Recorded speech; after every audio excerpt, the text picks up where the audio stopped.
Yes, we are finally here, 5 months into 2017, and we are doing our best of 2016 movie video. Movie video, he reckons. Movie video. What is a movie video? So yes, the reason we have taken so long with this list is because here in Australia, a lot of the award season films take a really long time to get released here. There's some that we're actually still waiting on, but by this stage, it is May. We cannot wait any longer to do this video. It needs to be done. Now, those films we're waiting on are still 20th Century Women. It's actually not getting released till June here in Australia, which just sucks. We also still haven't seen The Fits, as well as The Handmaiden. And also Certain Women as well as the other one that was quite popular that we would probably rank on this list, but we haven't had a chance to see those movies yet. Now, before we dive into this list, we do just want to say that this is our top films of the year. This is not our favorite or our best. It's kind of just, if you were to ask us what we would sit down and watch again and again and again, it would be these movies. So we have tried to go somewhere between the movies that we kind of rated the highest and those that we enjoyed the most, because there were some films that got rated around about like a high 8 or a 9 that we probably enjoyed more than films that we rated higher. So that's kind of how this list is going to work. We did disagree on a few films here and there, so you will see a few different films pop up, but overall, once we get into our top 10, they're pretty much we kind of tried to make it line up as best as we can so the video doesn't go for ages, because that tends to be our problem with these longer videos like that. But let's just dive straight into it, because we've been hanging out to talk about these movies for a long time. Let's do it.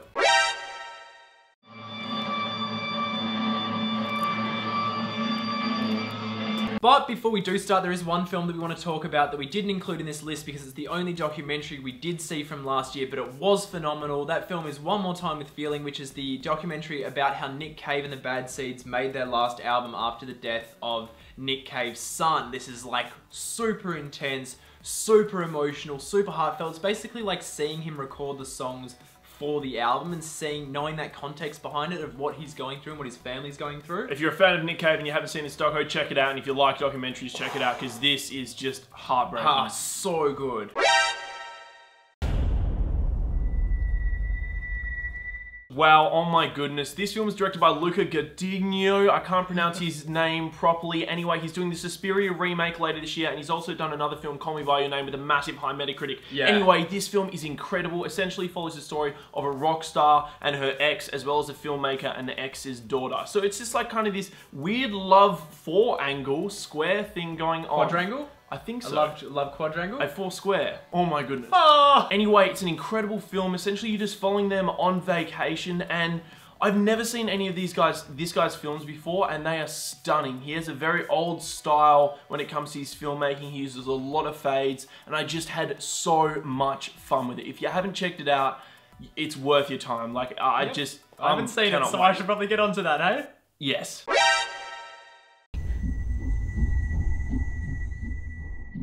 So my pick for this spot is Personal Shopper, written and directed by Olivia Assayas, and it stars, obviously, Kristen Stewart here, and it's basically a film about a psychic twin whose brother's passed away, who's basically working as the personal shopper for some, like, rich model, and she's basically working to try to reconnect with the spirit of her brother. And it's a phenomenal film. It's super well acted. It's super intriguing. A lot of the elements here we've seen done before, but it was just done in a really beautiful, kind of gorgeous way. Like, it was just such an entertaining film to watch. It is 100% worth checking out. Get onto it if you haven't heard of it before.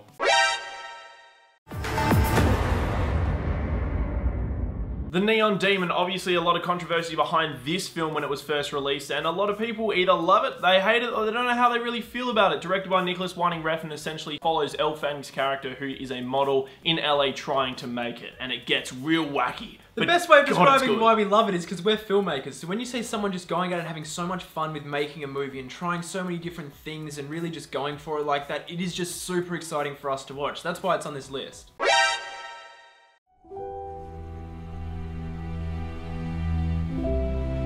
Loving was just one of the most beautiful love stories I've ever seen, and Jeff Nichols is one of my favorite directors. He crushed it here. The performances were absolutely incredible, and it's probably why it's on this list and really has held its spot, because those performances for me have held their place over time.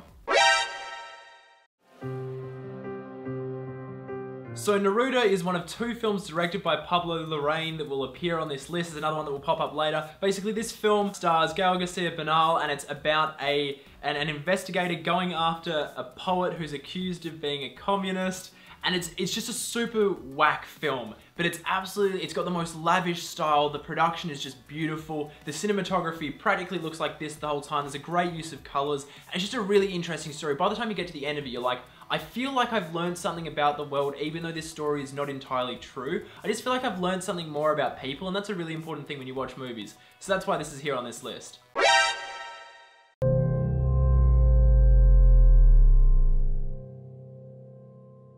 So, Patriots Day, directed by Pete Berg, and my goodness was it fantastic. It follows the story of the Boston Marathon bombings a few years ago, and it stars Mark Wahlberg alongside a massive cast, and it was incredible. Pete Berg's known for telling really humane stories and getting them right, getting us right close and personal with all our actors and our characters, and he nailed it here. I think it's definitely his best work. Obviously, we've seen him work on The Leftovers, watch that show. Oh my god! And then he also did Deepwater Horizon this year, but easily this is his best stuff. I'm so keen to see what he does next. Alright, so I'm pretty much just gonna go out and say it straight away. I think Moana is one of the best looking movies ever made. This is probably the best looking animated film ever, and I mean on a technical level, this just has me saying wow the entire time. As someone who's played a lot of games in the past and really appreciates the fact that people are building worlds in games from scratch, when you watch something like this, you're just like, how? How? And then when you get past that, you've got a really beautiful story with a great soundtrack. I mean, yeah, the music here is really fantastic, but it's just a really gorgeous, contained story with just the most striking visuals imaginable. So, Jeff Nichols is back for the second time on my list so far, and my god, was this film absolutely spectacular. Essentially, Midnight Special is about a little boy that has powers, and they're trying to figure out what's going on. He's got like government agents that are following him. That's all you kind of really want to know. And there's a cult after him as well. Can't forget the cult. Cult and government agencies always going to be entertaining. And it's just so goddamn exciting. Jeff Nichols just really knows how to capture a film in its essence, and he gives it a certain aesthetic. Like, each film has a certain aesthetic, and he achieves it. The acting here is incredible. The soundtrack is just amazing. A favorite sci-fi film for me.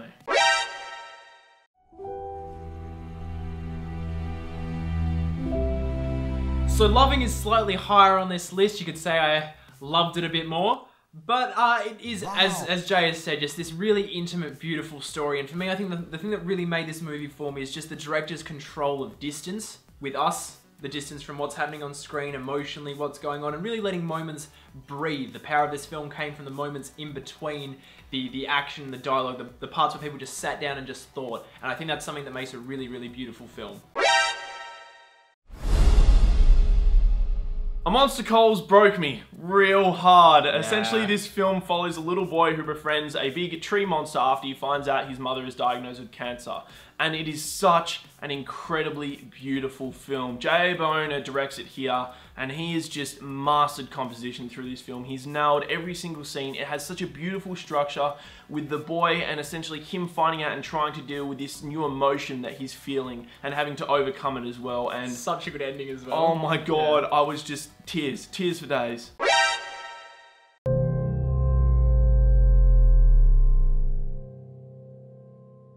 So I have Patriots Day slightly higher, and I think something about the energy of this film is just unreasonable. When you're watching a film that's just edited to perfection like this, and you have to wonder how all of these different shots came together in the editing room to build something that's so masterfully constructed. And I have to say, like, Pete Berg over the last year is single-handedly got me into zooms. As a director, I just have never had any interest in using zooms, but this guy got me into them because he knows how to just punch you into like the emotion. Oh man, this movie was so good, and not enough people saw it, so make sure, now that we're raving about it, you have to see it. Yeah. Zootopia. Like nothing you've seen before. Alrighty, so from here on in, we're agreeing. Our top 10 is agreed, and at number 10 is Zootopia. My god, this film just rocked. Or Zootropolis, depending on where in the world you live, because some places it's called Zootopia, some places it's called Zootropolis. But, I mean, like, this was just... Not only does it look kind of as good as Moana does, like it's got that same amazing animation by Walt Disney Animation Studios, it's actually really got like a really strong kind of focus story-wise. Like, it says a lot of really important things. And I think if all kids' movies, like, you look at some of the stuff that gets made, like Minions and Boss Baby and all that type of stuff, you've got a movie here which is both beautiful, artistic, and it says a lot that kids need to get into. And I think that's really important. Everything that's said in this film later has a meaning as well. So There's not, like, it is just so articulated. And it's so funny and it's so smart. You think about the stuff they had to come up with in this movie. It's just consistently inventive, and it's, again, like, great visual comedy. And for those the fans of our channel, you know that that's what gets us with comedies and stuff. So this is just... wow.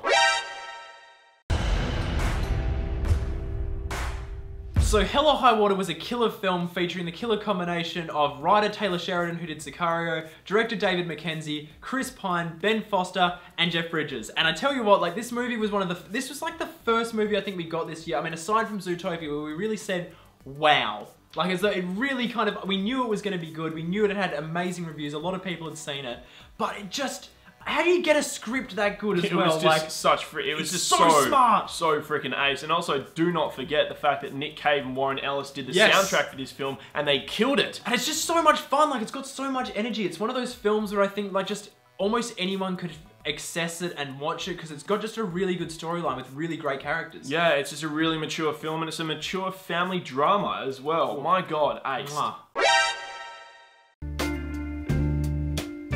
So if you were to tell me that a film about a bus driving poet would make it into my top 10 list for 2016, you know what, I'd probably say you're right, because we do love our indies. But this one is directed by Jim Jarmusch, and he absolutely crushed it here, along with Adam Driver in probably the best performance of his career, It's I'd also say. real interesting. You see him go from like Kylo Ren to this, and him kind of actually nail both of them. Like, he's just got an incredible range. This guy's honestly one of the most phenomenal actors, and he's just not getting enough credit right now because he's just taking role after role. It's fantastic. Yeah, and pretty much between his performance here and such an articulated, beautiful script that was just so heartwarming and human, happens. it was really, really nice It's a week to see. in the life, isn't it? Yeah, essentially, it was really nice to see a film that was sweet instead of, I mean, quite dark and twisted like the other films. Or heavy, you know. So yeah, it's a killer, but not a killer. It's just a really nice. It's just movie. a banger. It's just a. But there's no guns. Oh.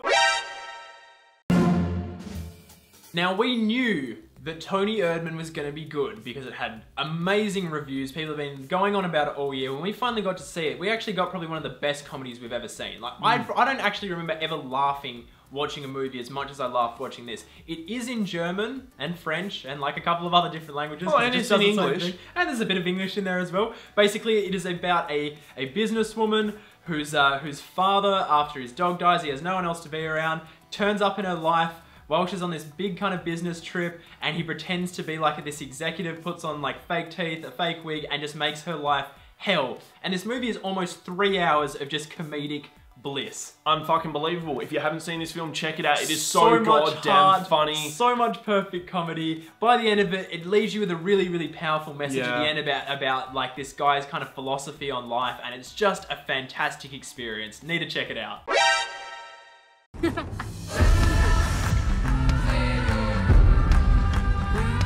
And here we have almost another 3 hour long venture here, but this time with Andrea Arnold. Could have gone for 8. It could have kept going. Could have gone for 3 weeks, 3 months, 3 years. I do not care. This film is incredible. Andrea Arnold tells the story of this character here, essentially, as she goes on a journey across America with a group of misfits that essentially is just conning people. They kind of just hop into a van and they just sell like magazines and stuff on the street. But this is a film that doesn't necessarily have like a through line story. Yes, the characters kind of have arcs and we go on a journey with them, but it's basically like a road trip with really interesting people that are nothing like us. These guys are like kind of feral, but it was so interesting being with them for that amount of time, and you really just get sucked into all of their characters, and you just respect these people for just going out and living in the world and being themselves. Andrea Arnold is just one of the best working directors at the moment. Every time she produces work, it's incredible to watch. Plus the performances here are stellar. Cinematography Obviously, and soundtrack as well. Yep, our lead here, plus Riley Keough, and we've got to mention Shia LaBeouf. Oh my Who god. gave the greatest supporting actor performance of the year, and it was criminal that he was not nominated for anything because he is just off the charts good.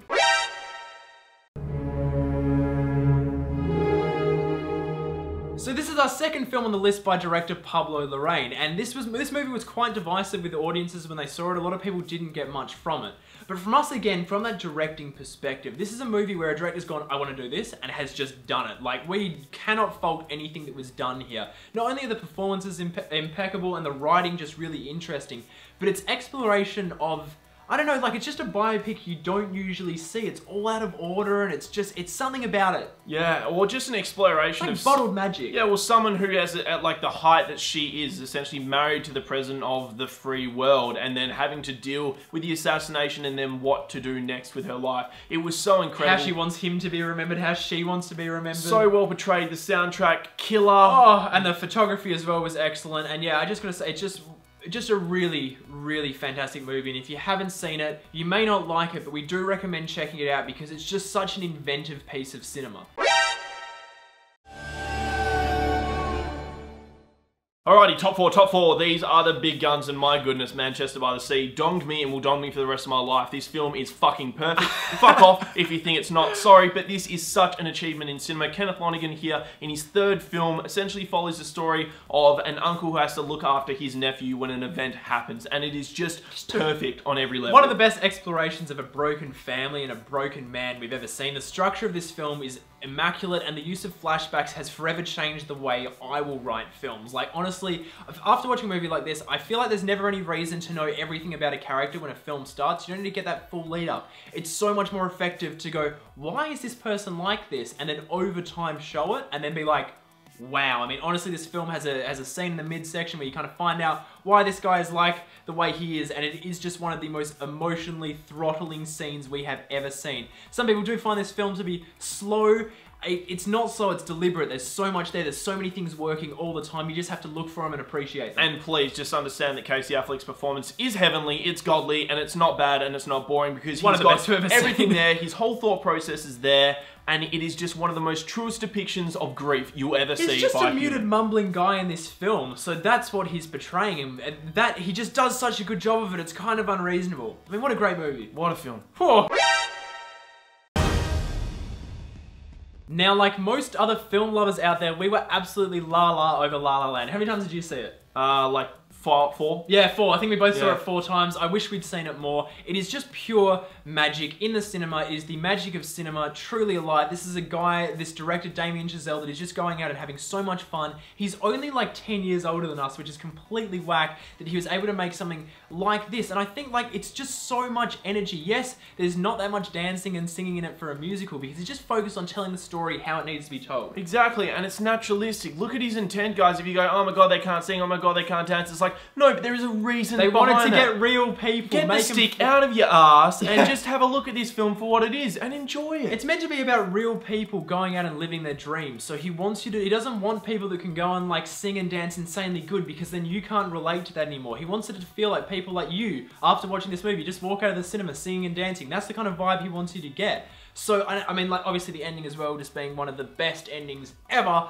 It's just a really beautiful film, and we really hope that most of you guys have seen it by now, because if you love movies, it'll be very difficult for you to not love this movie.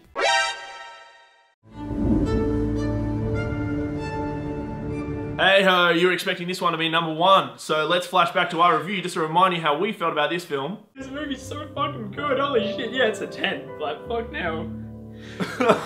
Oh, fuck. Ooh, that's a first. And look, we still feel the same way about this film. Look, to be honest, it's gonna chop and change for the rest of my life where this film sits, but it is just one of the most beautiful, heartbreaking, and incredible experiences of my entire life, and it changed me as a person afterwards. It really made me feel like, think about the entire world I lived in completely different afterwards. It is probably like, if we're looking at what the best movie of the year was, this is the one movie that we saw where like we cannot fault anything this movie does. It's so precise, it's so kind of clean in its intent, it's so focused, it knows exactly what it wants to go out into the world and be and say, and then it's such a powerful thing considering the subject matter, and it's the kind of film that you should just not dismiss at all, because it is a perfect vision of someone doing exactly what they intended to do. Yeah, exactly. Just such an incredible achievement in cinema. Because of it, because it's just, ah! Wow. Okay, and so we have arrived at number 1, and this one's gonna really, you know, I think we're gonna throw a few people off here, because I don't know, this you may have is just said we arrived at number 1. Oh, we have indeed. But, let's do it. Our number 1 is Suicide Squad.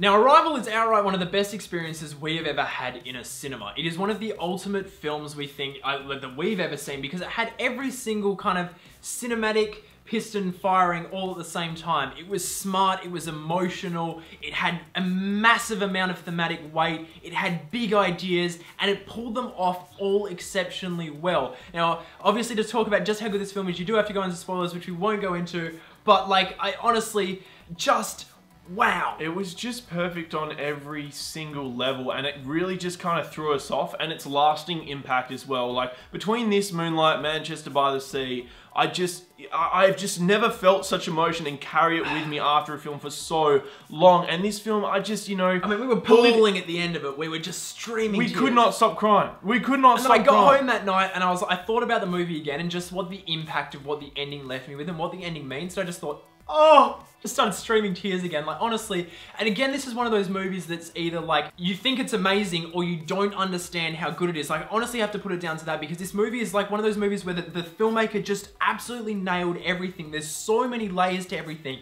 And as I was sitting there watching, I was like, I was just getting completely blasted with just the levels of everything that was done, how smart this movie is on every single level. And I think it's already showing itself over time, like how relevant it's going to be, because at the time it was like, oh my god, you know, like just look at the film and what it says thematically, and we can apply it to so much of our history. What it says about communicating. And just so much of our history as humans, but now when we're in a time where like we're in dire straits of needing communication, you've got a film like this that shows it and it proves it, how important communication is. What happens when people around the world shut down and don't talk to each other, and that's basically what the movie is about. It also has some great musings on time and memory and life, and it is one of the best films we've ever seen. It is inside my top 10 of all time. 100%. Absolutely wonderful filmmaking. When people, like, it's one of those movies where if people were to ask, they've never seen a movie before in their life, what should I watch? I would hand them this, because it has everything. And the soundtrack. Let's not forget the soundtrack. The soundtrack, the use of Max Richter's On the Nature of Daylight, which we were not expecting. But when we were watching this movie, we weren't actually expecting it to open the way it did. I was kind of expecting like an Independence Day sci-fi, but like flipped. And then when it started and it goes for the emotions straight away, and I mean goes for them with an axe and just hacks them to bits. Just wow. Perfect. Wow. Wow. So there you have it. We finally have our list of the best films of 2016 up and online. Yes, and we actually have our best of 2015 list on its way as well. I didn't want to release that before this video in case people jumped on it and were like, wait, this isn't 2016. But this list is finally done. You finally know our thoughts on the best films of last year. What a great year of movies it was. We really were treated by the end of it. There was a lot of crap we had to wade through at the beginning of the year and a lot of disappointment, but we finally got there in the end, and that award season just gave us excellent film after excellent film. What a year of films. Ooh. But yeah, what was your year of films like? Tell us your comments, your ideas, your list in the section below. Let us know. I'm keen to hear what you guys thought were the best movies of the year. And as always, if you are new to our channel and you haven't seen anything from us before, you can subscribe to see more stuff from us. And don't forget to check us out on Facebook, Instagram, Snapchat, and Twitter, all at Breaking Banter.